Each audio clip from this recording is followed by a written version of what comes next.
go live and make sure that it's still echo free.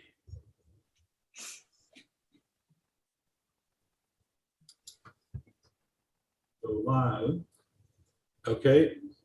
Do we have an echo that it's still echo free? How about for Bob White? All right. Do we have an echo now? All right, we're in good shape to start. I'll send Bob White is on. He's just not turned on his video.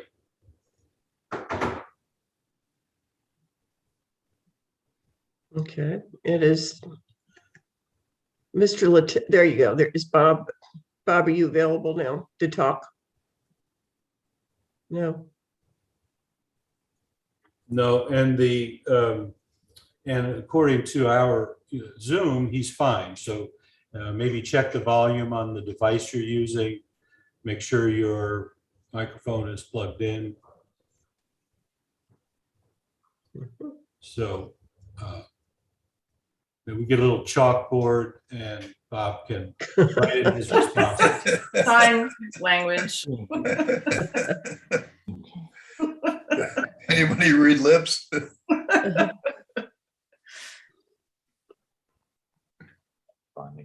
Okay, and so we've got our new crew in place. We're going to do a little testing now, and we're going to ask Kat to put up the PowerPoint. Make sure we've got that working.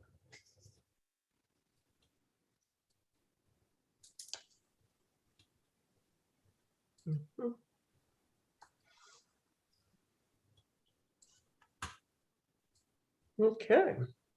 There you go. All right, you want to just run through a couple of slides, Kat? Make sure we're good. We're looking good. All right. Ooh. All right, don't give them too good a preview. That's right. I just saw where the drive-through lights are the same night as one of the winter balls. Yep. True statement. There's reasons. I'm sure. I guess I need a date. It's coming. No, I mean, a date. Oh, well, that may be coming too. I don't know. What, Bob isn't available? He'll be directing Okay. traffic. Oh,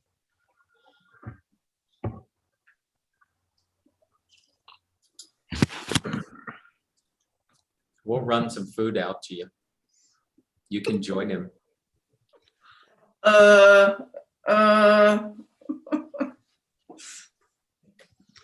So is the winter lights though for multiple nights? Is that? No, it's one with all the chocolate and elves and Santa, and then another probably to just drive through. Okay, we are now live to the community, as I was just informed a second ago. So, Yes, we have a few, we have 9 people participating already. okay.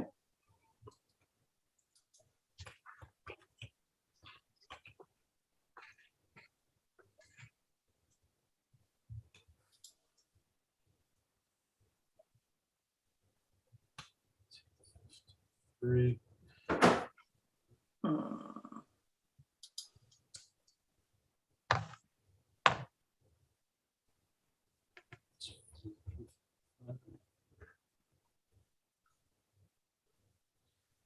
All right, we got 4 minutes to go until the live presentation begins. We'd like to welcome Mark Delavina and Catherine Dye to the team, the broadcast team, the Big Canoe board meeting broadcast team. So we expect things to go flawlessly, but bear with us in case anything slips. It's looking good so far.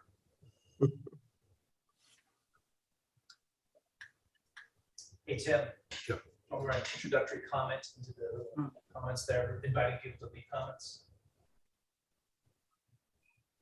Bob's still having The trouble. chat section, you usually invite people to leave comments. Or Yes, yes.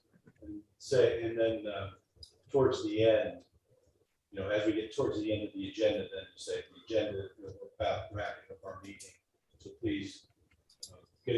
just make sure you give your name and lot. Great. It's the standard.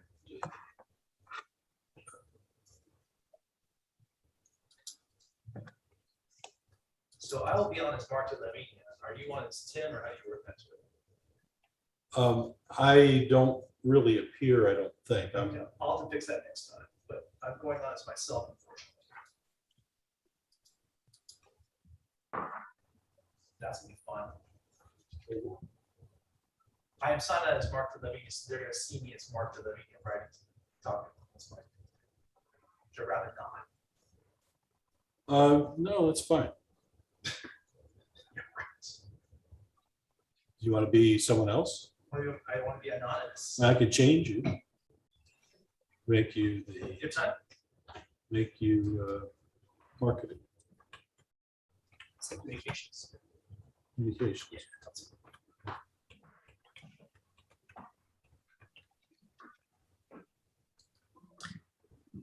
Good. So that'll appear, I'm talking about the YouTube channel, because I'm gonna be writing on there, Oh, that's the the chapter. I think I'm stuck with my name for this one. aren't I? Yeah. So I have to change it. That happens.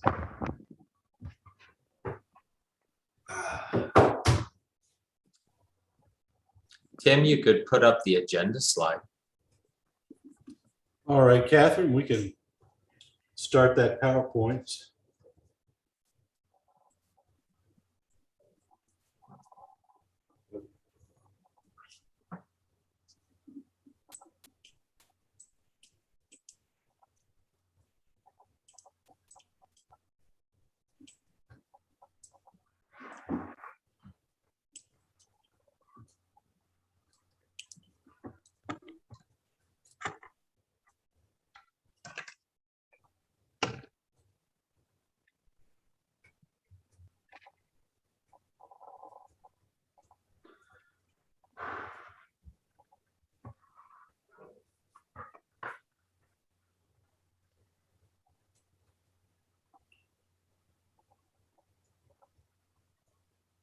All right, looks like Bob is all set.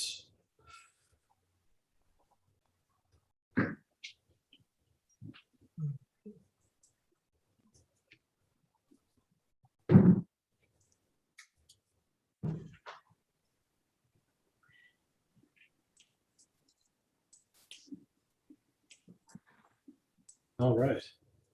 All right, we're all anxiously awaiting the beautiful colors to arrive and hope the rain leaves us plenty of fall foliage to burst into bright colors. It's 5 p.m. in Big Canoe.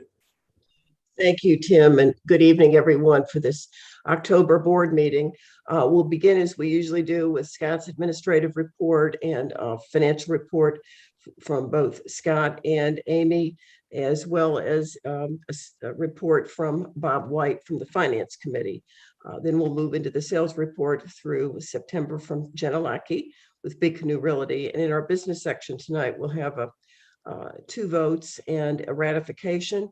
And before we go into adjournment, Amy will review the November ballot for the amendments to the bylaws. Okay, Scott.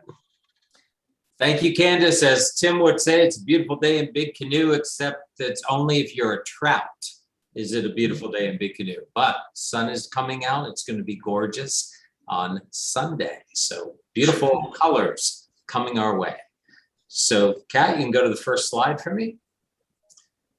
And you can see that if you look very carefully in Big Canoe. So you could also see this if you look very carefully in Big Canoe. So this was Oktoberfest. The lovely person in the middle, her name is Adriana. She normally is not a blonde, for those of you who know her, but she was that weekend. And she was displaying her best hair to 3,000 people. So Oktoberfest was actually one of the biggest that we think we ever had. And given that on Monday we were standing in Chief Ricky's office and trying to figure out what we were going to do about the rain and the fact that we had to move it from Playfield Park, I would say it turned into a home run. There's always things we can do better. And we have a list and we've already gone through that for next year. But we loved having it, and you loved having it from what everyone told me in the village core. that was really cool. That was very, very fun. So we're going to do that again. We're going to make that a tradition, I think. It's a lot more fun to sort of have that small town feeling. And so thank you for everybody who made that possible. The P&E committee, you guys knocked it out of the park. Terry Sawyer, mastermind of this thing, is just incredible. All the public safety people, all the employees. When they say it takes a village, this one takes a village. And so thanks to everybody, and especially thanks to all the property owners who had a good time. It was really, really fun. Next slide. So building on that success, we have a couple fun things going on, including for the veranda on a Friday night, we have the Pioneer Chicken Stand Band. That always turns into quite a rock show. So that's happening thanks to Black Bear Society working with the POA. That'll be coming up tomorrow night.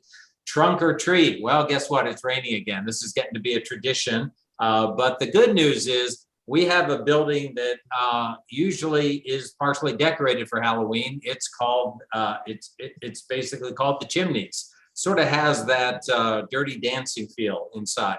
We're going to try to fix that as long as the board agrees to do that with me next year. We have some really great plans for the chimneys, but in the meantime, it's the perfect setting for trunk or treat. So we're moving trunk or treat inside. It'll be at Chimneys and Village Station, and it'll be on the porches Saturday night, October 30th. And you'll be able to park along Wolf Scratch Circle or down in front of the package porch and still have a really good time. We just don't trust the weather. Thanksgiving buffet is happening. It makes its triumphant return. That's been a tradition at Big Canoe for many, many, many years. Last year was the only year that we haven't been able to do it in anybody's memory, actually. So we're bringing that back on November 24th. You can make a reservation using that email, and I imagine it will fill out and sell out very, very quickly. Chef David has some really cool things that will be on that buffet. So hope to see as many as you can there. And then the goal is we will get the employees out of there by mid-afternoon. So it's kind of a one-shot deal. Sort of limited seating. We want the employees to be able to get out and have a good time with their families too. Next slide. Winter Ball is coming up. It's hard to believe that we're going to be decorating shortly, but we are. So December 3rd and Saturday, December 4th. More details coming, but get that on your calendar. Christmas drive-through. That was another Terry last minute, oh my gosh, what can we do in COVID? That turned into a major, major success. So we're bringing that back. It will be the start of a new tradition at Big Canoe. So the Christmas drive-through will be back. We're still finalizing exact days and times and things like that, working around Thanksgiving and weddings and a few other things, but we'll get the details out on that as soon as possible. But it will be coming back this year. And then New Year's Eve celebration. That's always special, but it's really special this year because it's the kickoff of the 50th anniversary of Big Canoe in 2022. And the 50th anniversary committee has been working with the P&E committee. Susan Wilson and Ellen Sheridan's gang have been doing just a bang-up job. And there's a whole year of really amazing stuff coming your way. And we'll be talking more about that as we get into early next year. But the kickoff event is New Year's Eve. So get that one on your calendar too. Next slide. That is what the covered bridge will look like very shortly. So we always like to update everybody on public works. We have a brand new roof on the covered bridge. That one was pretty rotten and needed to go away. And so it's been replaced and should last a long, long time to come. So that looks nice. We've been able to restripe. We've got that pretty well done now for the year. So lots of parking lots and handicap things and crosswalks and stop bars on various areas. We made the main gate a little bit safer, showing you where to stop so you can look out and see both ways on Steve Tate. Windstream ran a very high-speed cable to the main gate. First time we've ever had Windstream there. We were always relying on very, very spotty service, and given that they run dispatch for us in the evenings after Station 3 shuts down, that is really important to have good internet speed there. So we now have that, which is good. And those things down there are very large pieces of bamboo. We finally got rid of all the invasive bamboo along the Choctaw Creek Bridge area. So that has all been cut down and those poles are gone. So starting to think about how do we turn to making our forest a little more sustainable and more ecologically sound. That was the first step of many to come next year. Next slide. In case anybody wondered what those very strange machines were that were out by the spillway on the dam, way back in February, we laid out the multi-year plan for Lake Pettit. This is, there's been a lot going on sort of behind the scenes. Geosyntec, who is our engineer of record for Pettit Dam, has been working on pre-design work on a new spillway and lower level outlet. There is a meeting set up with Georgia Safe Dams to review that work. That will be happening in early December. And this was a part of that work where you actually take core samples of all the soil along the spillway and the location of where the new bigger spillway will likely be, and you find out what's underneath. And in this case, it's kind of good news. There's a lot of rock, not bad loose soil. You actually want your spillways anchored in rock. That's a good thing. But there's more rock than we thought there was. So that's part of the design work that is going on. And the steps are to do the pre-design work, to have a meeting with Georgia Safe Dams, to get their full alignment and approval on where we're going. Then Geosyntec will be working on true designs, finalized designs. That'll take the first part of 2022, at which point then we can go get permits with Georgia Safe Dams, at which point then we can go start getting bids on getting the work done. So multi-year, multi-month, multi-year process of getting the dam ready for the next 50 years. And we will be talking about this in a lot of detail at the town hall meeting on December 4th. We'll actually have Geosyntec present at that meeting, and they'll give everybody an in-person update of what their work has been and how the meeting with Georgia Safe Dams is going. Next slide. Another beautiful shot of the common. This is going to be Sunday. Maybe not quite that good yet, but within the next week or two, that's what it's going to look like. Let's talk a little bit more. Next slide. Vote, vote, vote. This is really, really, really important. So not only do we have the honor of electing 2 new directors out of 3 very qualified candidates, it's equally important this year. The governance committee with Amy Troffenbach has spent many hours looking at our bylaws and coming up with 8 things which they're recommending get changed for the community. Now, those things will only go into effect if they're approved by 2/3 of all of the members of the property owner association. It's a very, very high hurdle, which means even if 50% of the people say, oh, that's a good idea, and they vote for it, it still won't pass. We need 2/3 of all the members to actually vote and pass this. And just to give you an idea of why this is important, one of those key changes is to enable electronic voting. Last year alone, on 3 ballots, we spent over $25,000 of our POA money just on printing and mailing costs for ballots. That would have been $25,000 we could have put into one of, refurbishing an amenity and taking it up a notch or 2, or helping with our forest ecology or something like that, instead of printing and mailing costs. So it's really, really important to tell everybody, please, please, please vote and, take a look at those amendments. And Amy will be talking a little bit more about that in a minute, but voting is real important. Next slide. Ballots will be mailed out on November 8th or by November 8th. You need to be in financial good standing by the end of October, which means the next couple days. You need to make sure you're totally caught up and you're not 30 days past due on any of your POA bills or assessments or anything like that. So that's really important.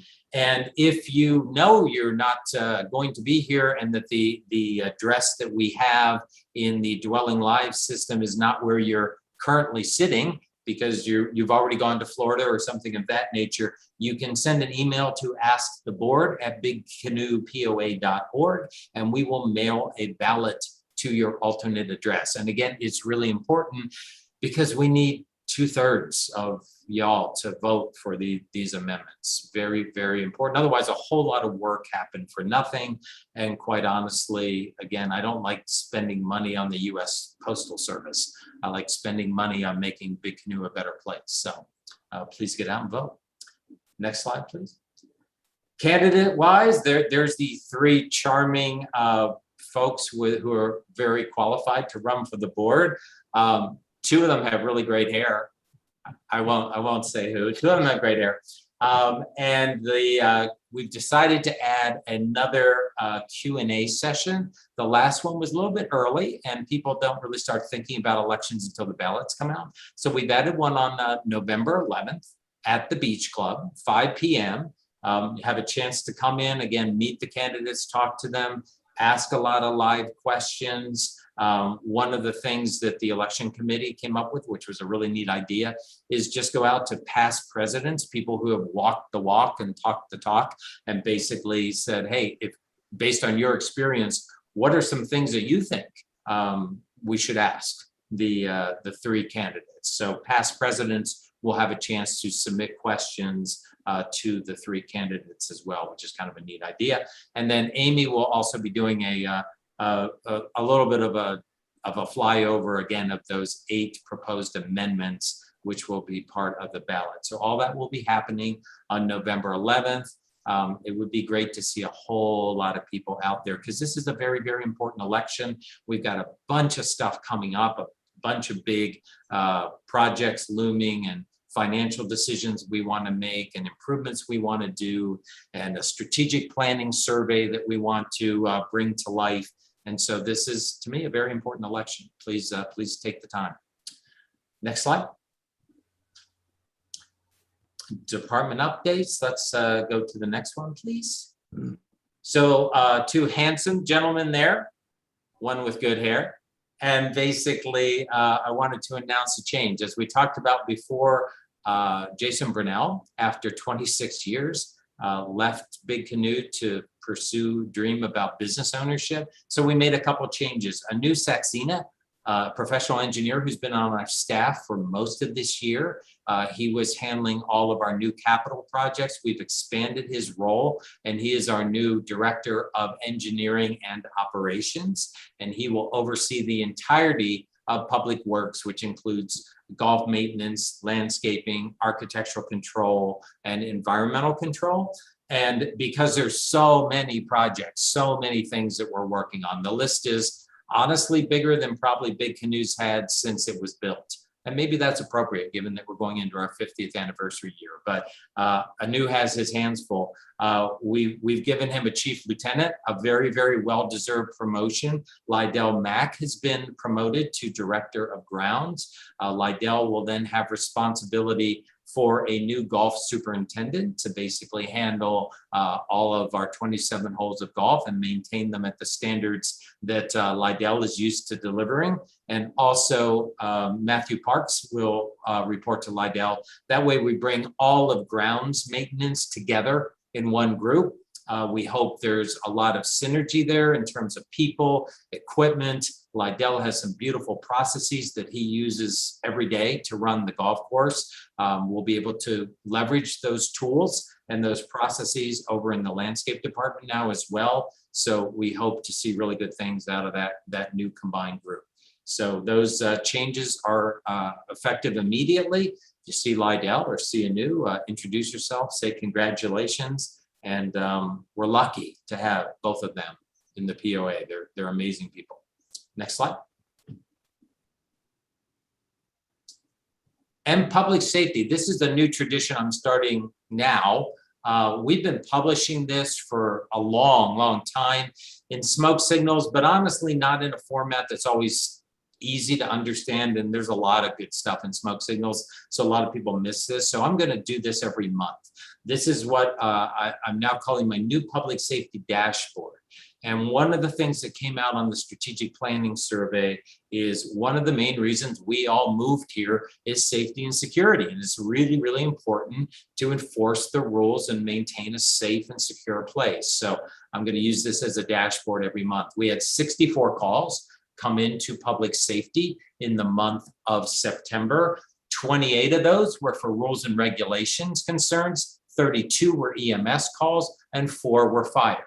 If you look at the 32 EMS calls, eight of them required Dawson to respond, 14 were Pickens responded, and 10 of them were we didn't need help from the counties. They were things that we were able to go out, check on, and handle ourselves without any type of backup from the counties. The interesting one to many people is the 28 rules and regulations calls. Out of the 28, 14 generated citations. So basically half of those turned into a citation, which basically means it's going to generate either a warning if it was a first offense or a fine if it was the second. And what were they for? 5 of them were noise, 2 of them were parking, 1 was a pet issue, and 6 were traffic violations. And who did they go to? This might surprise a few people. 10 of them went to residents, 3 went to guests, and 1 went to a contractor. And the interesting thing is the statistic is up till this month, we've done 33 citations for the full year into the beginning of September. We've now in 1 month taken it from 33 to 47. So what you're seeing is we added as part of our plan, our budget for 2020, we knew we were adding a 4th full-time public safety officer. That person was, it actually is 3 people get hired to give you 1 because they work 24/7 shifts. So basically that was an investment that we all made, the POA made in ourselves, in our own safety and security. So we hired that person in July. They basically, those people in July, they went through all their training and onboarding. And so September is the first month where they've actually been out actively patrolling, actively responding. And I'm happy to see the fruits of that show up in 1 month. And the other change I didn't mention, Ricky now reports directly to me, Chief Ricky.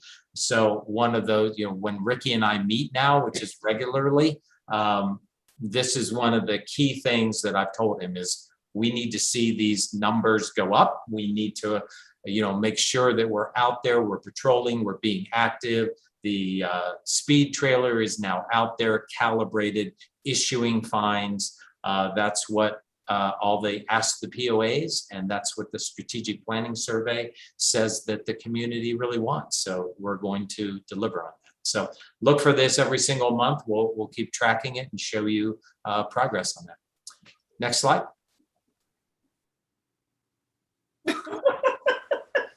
I didn't put this in the deck, and I approved the deck. So yes, it is my birthday on the 30th. Thank you very much. It's a new decade for me. Thank you. Talking about good hair. Thank you. There we are. Fantastic. Thank you all so very much for the good wishes. Yes. A new decade starting my 30th decade. It's really exciting for me. Okay. Finance. How do you follow up that slide? Let's talk about finance. That'll be fun. Okay. It actually is fun. So September amenity net income, let's start there. So the clubhouse basically lost $10,155 in the month of September, which is $12,000 to the good versus budget. And you had, what makes that even kind of a more special achievement, we were closed for 7 days. It's hard to remember this as being September because it seems to me like 100 years ago, but it was as we went from August to September, we went into, unfortunately, a very large COVID issue among the staff in the clubhouse. So we were closed 7 days in the month of September. Basically, 7 of those were due to COVID, and then 2 more days due to training to get ready for launching the fine dining. So we did our best to keep pub and bar service open one night. We brought curbside back when we could in that interval, but the results of our work was still to be able to be positive in terms of variance to budget. Golf had a very strong month. Golf revenues versus budget were up 16.6K. 12 of that almost is due to memberships, and merchandise is growing very nicely as well. Just put in a plug here for your Christmas shopping. Mike Miller has introduced the Trading Post in the Pro Shop, and the Trading Post brings back lots of fun favorites that have been missing for a couple years at Big Canoe. Fun things like wine glasses and coolers and non-golf apparel and Lazy Susans, and it'll just keep growing. Supply chain problems are driving us a little crazy, but he's got all kinds of neat merchandise heading our way. All that is branded Big Canoe and makes terrific gifts for shopping, and you don't have to depend on Amazon or the US Postal Service or some big tractor trailer truck that doesn't get here. So anyhow, Christmas shopping, there it is. Let's see, what else can I tell you? Wellness Center, still a little behind budget, but making progress. So memberships were off 11.7K. However, the good news is memberships are coming back. 32 members up since August. We did do the survey among the wellness members, both current and past, and looked for things we could improve. And the good news is 3 major things came out. We had some leg equipment that people just didn't, even though it was technically maybe better or more state of the art, people didn't like it. We've sold the equipment that people didn't like. We have brand new equipment on order that takes us back to where we were, that people really enjoyed. The only problem is what we're being told is due to supply chain. It's probably going to be honestly late January, early February before that new equipment's here, but it's coming. It is ordered. The other couple things we've done is cleanliness came up. Not normal cleanliness, but when you looked up, you saw dirt on vents and fans, and it's a very tall building. So we have built into our budget for next year, and we started this year. We will do quarterly deep cleanings. That's already happened. I was in there 2 days ago showing some people around, and it looks beautiful. Hasn't looked that good probably in a while. So that was one thing that survey said, please do that. And the last thing was some issues with flooring and carpet tiles coming up and wiring underneath the carpet tiles. That's also being fixed. So we took the 3 things off the survey, and we're trying to fix them as fast as we can. So hopefully y'all come back. We miss you at the fitness center. So basically that gave us a total income of 83,841, a variance to budget of 30,000 to the good. Go ahead to the next slide, Kat. So year to date, the couple interesting things here is Clubhouse has lost now through 9 months a total of $41,177. So that is that's a wonderful achievement. Now, if you ask me, am I happy with the Clubhouse? Am I happy with, the fact how many days we had to close, or how many weddings got in the way, or how many bands we didn't have or something? The answer is no, no, and no. And I believe that we're changing all that as rapidly as we possibly can. So bringing back our budget that we're taking to the board next week involves a lot more entertainment, a lot more activities, more open hours. We're bringing back a lot of the fun, but trying to do it in a way that we don't go back to the losses of the past, because we just can't do that. It consumes too much cash. But for this year, we're sitting at $41,000 loss. We'll probably break a record for the lowest Clubhouse loss, in history, I think, at Big Canoe. So that's good.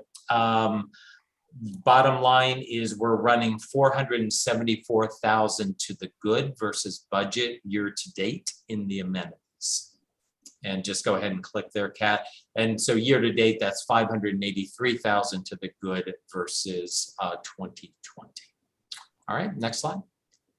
Food and beverage key metrics. Again, we showed the loss of 10,155. That is a cost per sales dollar is 108. Operating costs are 20%. We like them closer to for the year, they're running about 16 and a half, 17, like them closer to that than 20. That a lot of one-time things as we brought fine dining in, which by all accounts, everything I keep hearing people really love and enjoy the change in venue between normal service and being able to do something a little special in the evenings. And we'll make that more special, by the way, as we get into winter. Sconti room will be open, the fireplace will be going, it'll be a little more private. So those kind of things are coming as well for fine dining. But we had to buy a lot, we had to get a lot of linens, we had to get big vases, we had to change some cutlery, had to do new uniforms. So our operating costs went up a bit, a one-time only change there for September. Payroll costs are still ridiculously low. I was just talking to doing some reference checks on some folks we're looking to bring in and talking to other people in the food service industry around the country. And it's the same story. Just as an aside, I hadn't even mentioned this to the board. We went to a Chattahoochee Tech job fair yesterday. It was filled with 40 different vendors, including Coca-Cola, who came up from Atlanta. 15 people showed up.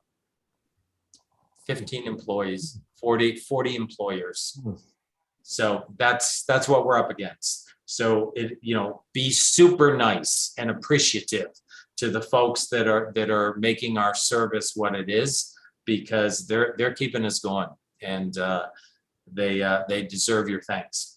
Cost of sales, 38%, continues to rise a little bit. Everything is going up.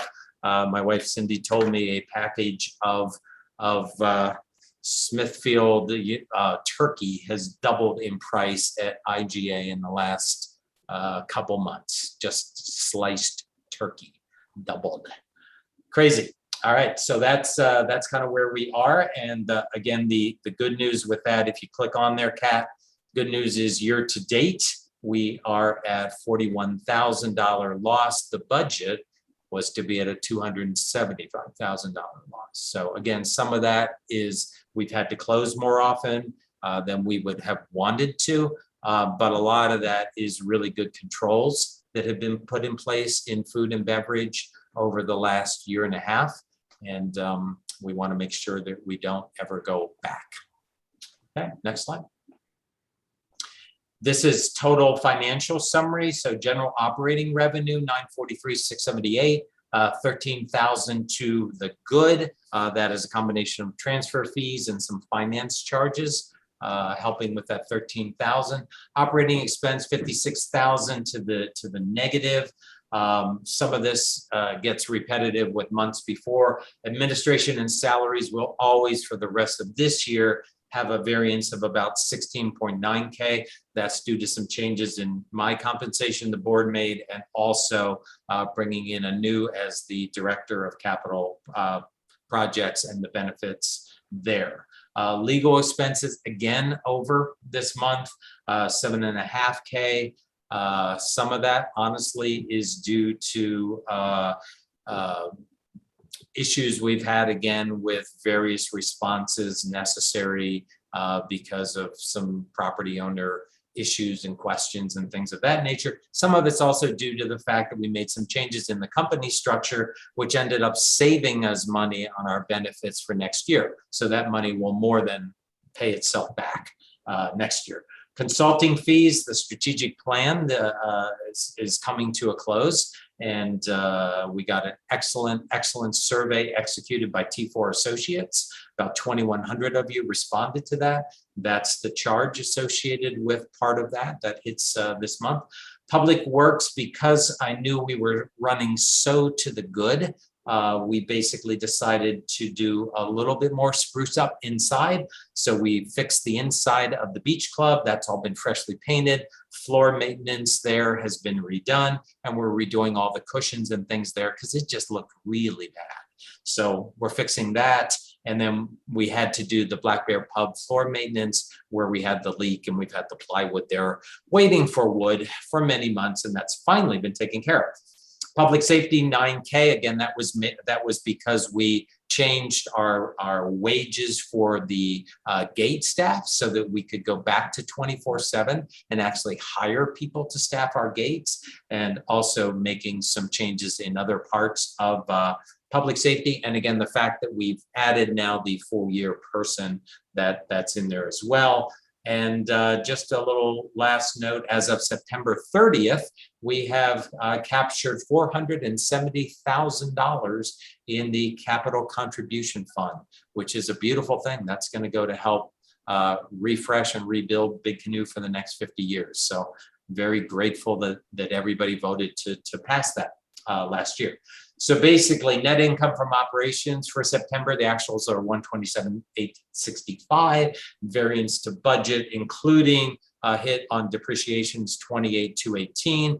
Why depreciation? We've done a lot of stuff. So all of a sudden, you know, the golf course, the bocce courts, all these things now are hitting our depreciation schedule. So you're going to see, even though it's not a cash expense, from an accounting point of view, you're going to see a little change in our depreciation. So year to date, next slide, 1,621, $1.6 million year to date net income from operations.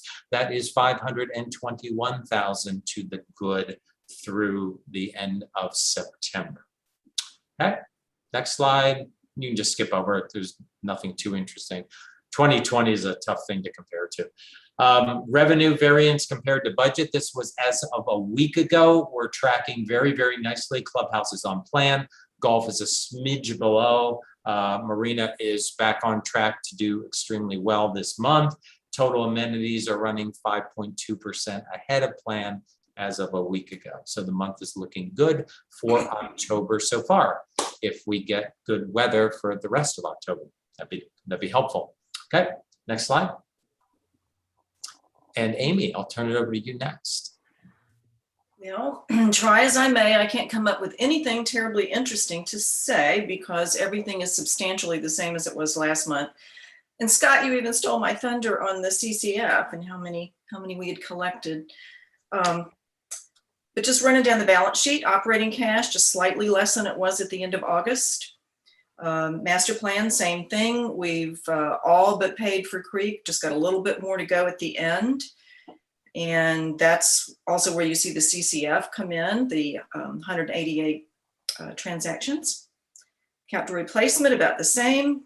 And capital reserve is a little bit less. We didn't spend any money. It's just the fair market value of the underlying securities. Going on down the page, debt to equity, roughly the same. Our long-term debt gets paid off, but current liabilities are involved in this as well, so they do fluctuate. And our operating cash, 0.98, that means we had almost enough cash in operating to pay all of our current liabilities plus 1 year's worth of our long-term debt. So it's a good position. And that's all, folks, for this month. Any questions from the board about any of the financials? Yes, Scott, I have a question. You mentioned the introduction of the dining room or fine dining service, and I agree with you. That has really been an artistic success. I think we've been there twice, and the food was great. Service was wonderful both times. Getting to my question, are we keeping separate financial metrics as to how that's doing from a financial standpoint, or is that something yet to come, or how are we going to be accounting for that? Yeah, it's really not, because to us, it's just dinner service because we're using the same menu on the veranda as we are, and in the pub and in fine dining. Same specials are available, etc. So at the moment, we're just looking at it as, how is dinner service tracking versus how does dinner service normally track? We don't really have the ability in our system to kind of break down, exactly how many covers were in that room versus that room versus that room. So we're just looking at overall dinner. Okay, thank you. Yep. Okay, the next section under financial matters is an update from the Finance Committee Chair, Bob White. Thank you very much, Candace. The Finance Committee has spent the last 2 or 3 months in discussions about where we are, 10-year cash flows, all the projects in the master plan. There's just a large list of various things that some things you have to do, some things you want to do, and some things would be nice to do. But at the end of the day, it adds up to a pretty substantial amount of funds. And then the issue is, over the next 10 years, how much do you want to do in 9 years or 8 or 7? And we've had lengthy discussions at Finance about this over the last couple of months. And incorporated with that, of course, was the budget that we're doing for 2022, or that we have sent to the board with our blessing. Involved in all of this discussion, Nicole Brooke, who is the CFO for Bobby Jones Links, Jane, of course, Hagan and Scott, and the entire Finance Committee. We have been doing this for several months now, and we have come to the conclusion that there's an opportunity out there for Big Canoe, primarily because of good fiscal management over a number of years and the fact that we have a very strong balance sheet and a very strong cash position. We do have an opportunity to go into the marketplace and look for additional types of financing. So after all this discussion and all the time, we came up with a recommendation to the board, and I will read it to you because it was passed by the Finance Committee unanimously. And it simply says that the Finance Committee recommends that the POA Board of Directors execute the master plan capital spending as presented by management, and the execution of such plan to include various funding options, financing, capital assessments, etc., to be determined. And the to be determined, of course, is the interesting word, because until we go talk to some people, we won't know what is actually out there as far as opportunities. Although in talking to Nicole, who's the CFO, she does this on a daily basis, as a matter of fact, for lots of different companies that she works with. Interest rates are such that we have an opportunity right now to really improve the financing of Big Canoe for a long term. I don't believe that the Federal Reserve is going to keep interest rates at 0 for much longer. And I think our window of opportunity is very tight right now. I don't think there's too many people that believe that 6 months or a year from now that interest rates are going to be as cheap as they are right now. And right now, banks are so flush with cash, they're trying to throw it at you. And we're in a position where we could take advantage of that, and we're recommending the board do that. And that's why we passed that resolution unanimously.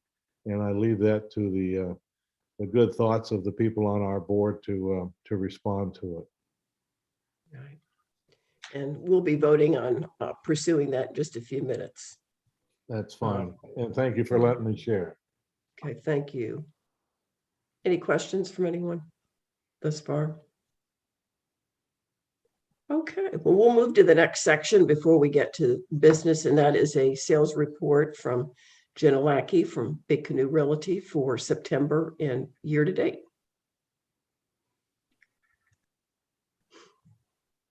I jump into September, the report for September. I'll just give you a high level overview of where we are today. And according to FMLS, the real estate market is holding steady. There are only 12 homes on the market today in Big Canoe. They range from 140,000 to 1.5 million. There are 27 active under contract or pending, and there are 110 lots today for sale, 4,800 to 385,000, with 8 active under contract or pending. Again, that's today, according to FMLS. So going back into September, you can see that the number of active listings scooched down just a little bit to 26. There were 30 sales closings in September. The median price of the closings was $436,000. Next slide. Okay, moving on to lots. In September, the average listings is 119. Yep, 119 lots for sale. We closed 3 of those, and the median there was 82,000. Really, the only other thing of interest right now is that there are 26 homes under construction in Big Canoe today. Okay, thanks, Jenna. Thank you. We'll now move into the business section, and we'll start with the approval of the September minutes. Do I have a motion for approval? Yep, so moved. Okay, second. Second. All in favor? Aye. Aye. Okay, our September minutes will be in the books. Okay, the next section is we have 2 votes the board needs to take, and then a ratification. And I'll begin with Bob White's comments. And this is a vote today that the board would be taking on authorizing Finance Committee to explore various funding options that Bob mentioned, including capital assessments, use of capital reserve, and then external financing to execute and potentially accelerate the master plan projects that we've been looking at for the next 8 or 9 years, and maybe moving those into the next 7 years. It just a lot depends. There's still a lot of moving parts, and that's why there's still work to be done and due diligence with looking at some lenders. Does anyone have any comments before we vote? I do. I'd like to say a couple of things. Back in August, the Finance Committee recommended that we consider accelerating these projects. But we didn't really take any specific action because we hadn't had anything back from the Strategic Planning Committee yet. Survey had not been closed out. But we do have some actionable info from them, from the voice of the community, and we're also in the middle of the budget cycle right now. So considering all of that new information and the astonishingly low rates that are out there, I think it's time to take a look. And property owners are going to vote on the top 2 projects that came out of the voice of community, the postal facility and the clubhouse, and we need to be prepared for funding them if they pass. Okay. Andy, Thanks, Amy. I'd also like to point something out. The resolution that you just read is a little bit different from what Bob read. And I just want to make sure that we are voting on the resolution that you read, which includes some changes that we discussed in our meeting on Monday. Okay, I'm not sure what you're saying.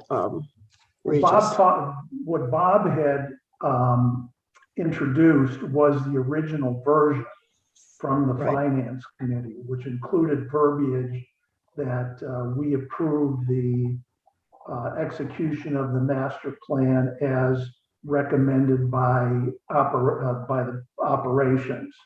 And then it went on to talk about exploring financing options. Okay.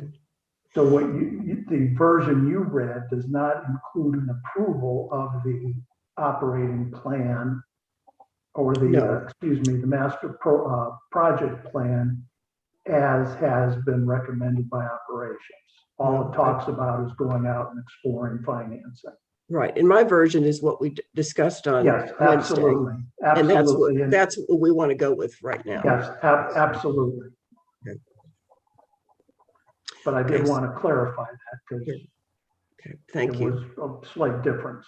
Well, yeah, we haven't even been through the budget yet with the board. Right, So. exactly. Okay, can I have a motion for a vote to move ahead as we just outlined? So moved. Okay, second? Second. Okay, all in favor? Third. Aye. Any opposed? Okay, well, we look forward to FinCom exploring these funding options over the coming weeks.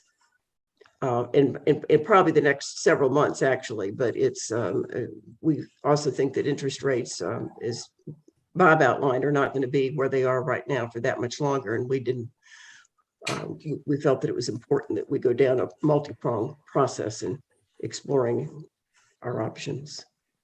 Okay. Our next vote is on changing a couple of items under procedure 107.1 and 107.4 regarding unimproved adjacent lots and approved lots. So, yeah, approved lots. So, Amy, being our legal expert here and working so closely with the government docs over the last months, I wanted her to explain what the changes are. Now, they are outlined in red in the document that was for the agenda that was sent out earlier today, but it certainly needs a discussion or an explanation of what we're trying to accomplish. Right. These are very minute changes and clarifications. A couple things have come up through the year 2021 regarding replatting and combining of lots. So we have a policy 107, and it has some procedures that go with it to cover various situations. So we're recommending a couple of small changes. The first one is 107.1. This is where we explain when we would take back title on a lot that has become unbuildable, and that means you can't get a county septic permit. So we're adding one sentence to this procedure specifying that the POA will not accept title if a property owner has previously sought approval to replat a lot line for their convenience, and it is later, and the lot is later rendered unbuildable. So the effect of this is if you request to replat your lot, the POA only issues conditional approval because we're not going to take it back if you do that, and someday it becomes unbuildable. Anybody have any questions about that? We've had a lot of examples of both of these, so that was the reason we felt We like had a couple come up, so we thought it was time to just codify this so there's no question about that. 107.4, this already addresses what happens if you combine buildable lots and one of them has a house on it. Explains how that works. You don't get a break on your fees. You still have to pay the lot fee on the vacant lot and the lot plus dwelling fee on the lot with a home on it. So the update is just adding verbiage that the same provision applies when you are combining buildable lots, but none of them have a house on it. The outcome's the same. There's no break on the POA fee. You still have to pay, whatever the lot fee is times how many ever lots it is. And we're just clarifying this because a question came up about it last month, and we thought it would be helpful to get it down in writing. So it covers two different scenarios now instead of just one. So it's buildable lot and a lot next door that has a house on it, or several buildable lots right in a row that somebody wants to combine. That's all. Anybody? Thanks, Amy. Does anybody have any questions? Okay, we'll move to take a vote on this. Do I hear a motion? So moved. A second? Okay. Second. All in favor? Aye. Aye. Any opposed? Okay, so we'll move to make those changes. I think it'll be a little bit more straightforward for the property owners too, because they were questioning why they even had to go to the board on at least one of these matters. Okay, the last item for really it's a ratification that we made, the board made a couple of weeks ago, but ratifications we have to gain a vote on or consent. This came up originally in January 21st meeting of this earlier this year, where we approved an increase in our excess flood and quake insurance on our common property from $5 million to $15 million at an annual premium increase of some $31,000. This insurance, however, did not cover the dam. This the POA has insurance for our common property separate from the events caused by quake or flood, just to make sure that's understood. And the renewal date for this particular insurance is January 1st, 2022, and we needed to notify Marsh here as quickly as possible that we were making this change. This was not something that Marsh originally recommended. And quite honestly, when we voted on this, we didn't have the information we have now. And that is that in 2021, the board and the POA management team requested Geosyntec to develop a multi-year plan with recommendations for the dam that will satisfy the relevant state safety requirements by conducting tasks for maintenance, repairs, and analyses over the next several years. One of the early examinations that Geosyntec conducted this spring was the hydrology and hydraulic in the industry called the H&H evaluation, and the associated calculations typically required for major dam projects. And what they determined is that the maximum precipitation rate under the worst conditions would not cause the dam to crest. So with that information and the renewal date coming upon us, the board decided by a majority vote of 4 with 1 absent to return our coverage to pre-2021 levels for just this excess dam and quake coverage. So does anyone have any questions or further discussions? I just want to say I was the person that abstained, and the only reason I abstained was I was out of the room when it was being discussed. So I just want to go on the record for that. Yeah. Okay. Well, thanks, Amy. So may I have a motion to confirm what we ratified several weeks ago? So moved. There's a second. Second. And we all know what the vote was. So that concludes my section on my business. Amy has one more section to cover, which is the review of the November ballot for the amendments to the bylaws.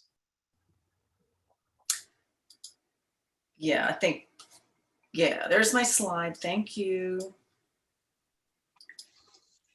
Okay, as we talked about during the last 2 board meetings, we're asking you to weigh in on 8 changes to our bylaws. At the same time, you're marking your ballot for the new board members.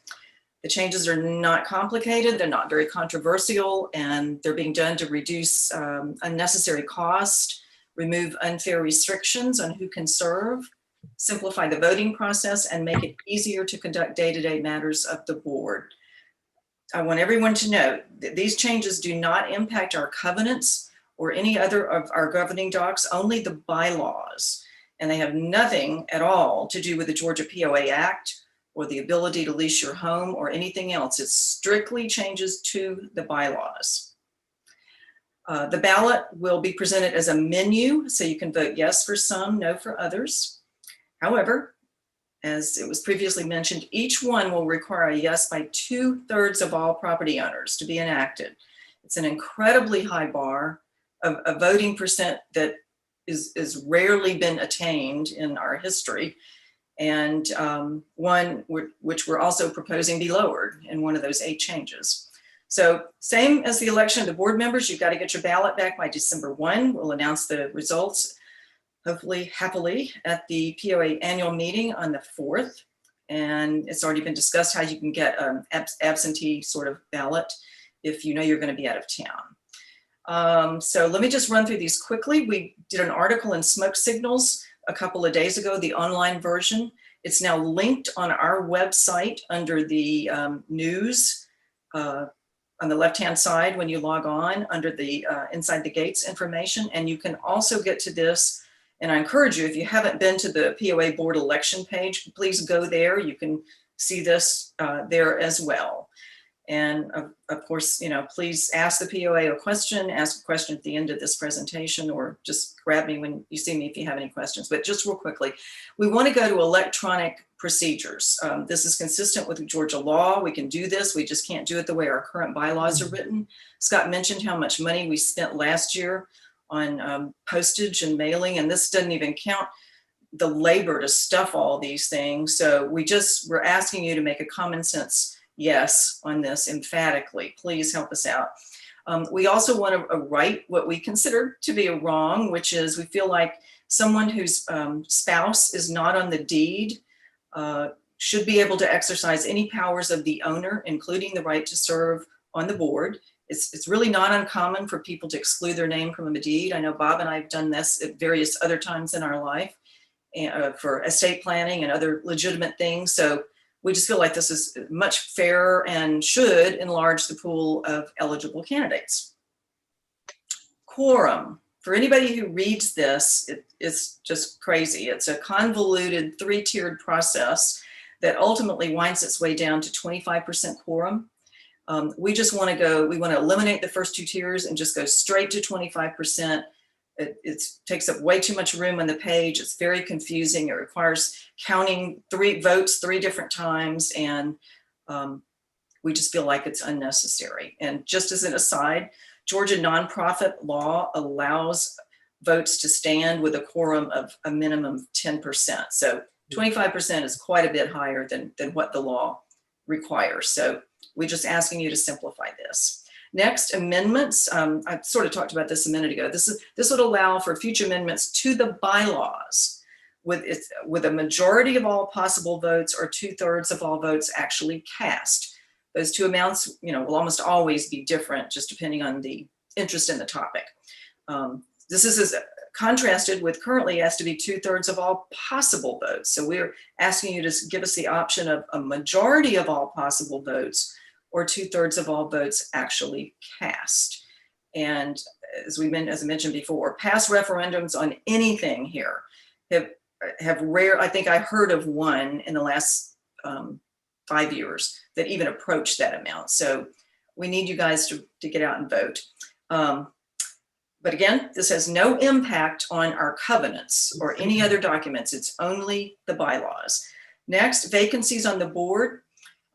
Right now, we have to have 2 elected vacancies on the board to be able to appoint anyone to do this. We're asking you to let us do that when there's only 1 vacancy.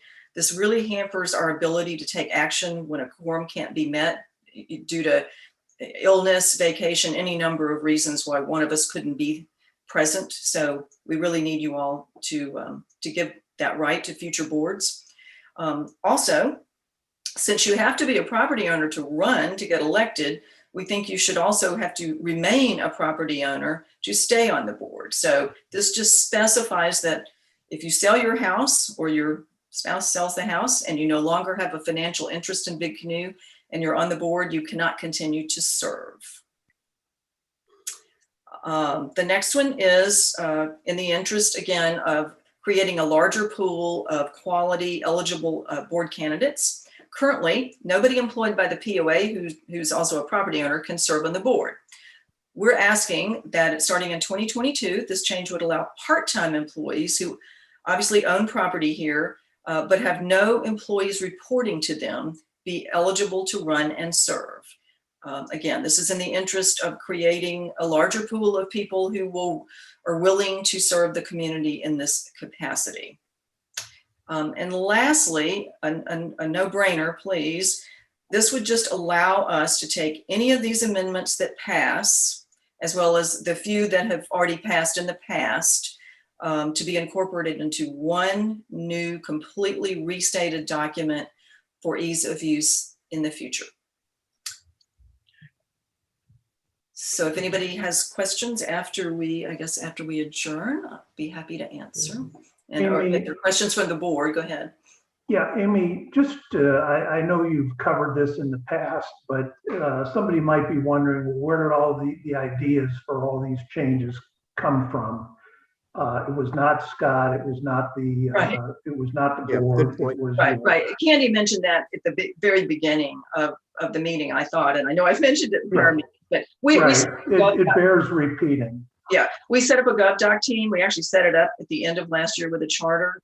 We filled all the roles in January, and this group of 8 people worked on this for hours and hours over all those months. And then we finally, as a board, deliberated on them in August. And therefore we voted on them in August. We discussed them again at the September board meeting, and here we are again. And Unfortunately, everybody's going to have to listen to it every time I get another chance to speak because we really need you all to vote. Thank you. Thanks, Amy. Okay, any other questions, concerns, thoughts before we adjourn the meeting and open it up to any questions? Okay, can I have a motion to adjourn? So moved. Okay, second? Second. Okay, all in favor? Aye. Okay. Thank you, everyone. Tim, we'll open it up to questions you may be receiving or have received. All right, we had a good audience tonight. We had a lot of sidebars in the audience, but they don't have any questions for you tonight. So thank you so much.